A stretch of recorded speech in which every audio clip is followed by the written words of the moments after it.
Minsan hindi yung akala mong sira ang tunay na problema. Katulad nitong Suzuki minivan na pumasok ngayon sa shop. Welcome ulit sa aming vlog. May pumasok ngayon dito sa shop na isang Suzuki minivan. Ang reklamo ni customer, hindi na gumagana ang kanyang electronic side mirror. Kahit anong pindot niya sa control switch, ayaw nang gumalaw ng side mirror sa kaliwa, kanan, taas o baba. Siyempre, mahalaga ang side mirror para sa ligtas na pagmamaneho. Kaya medyo nababahala si customer dahil mahirap bumiyahe kapag hindi maayos ang adjustment ng side mirror. Pagdating dito sa shop, agad naming sinuri ang problema. Marami kasi ang nag-aakala na kapag electronic side mirror ang ayaw gumana, siguradong side mirror motor agad ang sira. Pero dito sa Door Doctor Garage, hindi tayo nanghuhula.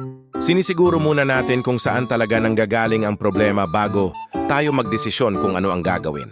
Isa-isa naming chinek ang wiring, connection at power supply ng side mirror.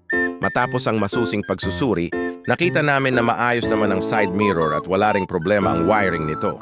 Doon namin natuklasan na ang totoong may sira pala ay ang power window switch assembly. Dahil kasama rito ang control ng electronic side mirror, naapektuhan ang operasyon nito.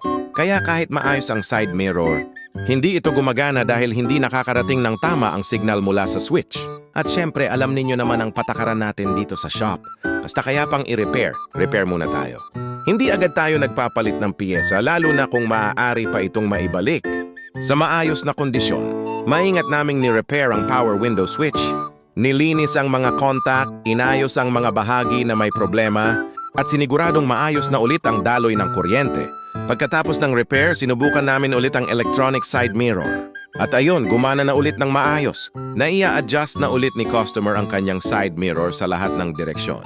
Tuwang-tuwa si customer dahil hindi na siya gumastos para sa mamahaling side mirror assembly. Isang repair lang ang naging solusyon sa kanyang problema. Kaya mga ka-doors, huwag agad magpapalit ng piyesa kapag may sira ang sasakyan. Minsan, ang problema ay maliit lang at kaya pang ayusin kung tama ang diagnosis. Maraming salamat sa patuloy ninyong pagsuporta sa aming vlog. Kung may problema kayo sa power window, central lock, electronic side mirror, o iba pang door accessories ng inyong sasakyan, dalhin lamang dito sa Door Doctor Garage. Hanggang sa susunod na repair mga ka-doors, ingat sa biyahe at maraming salamat sa panonood.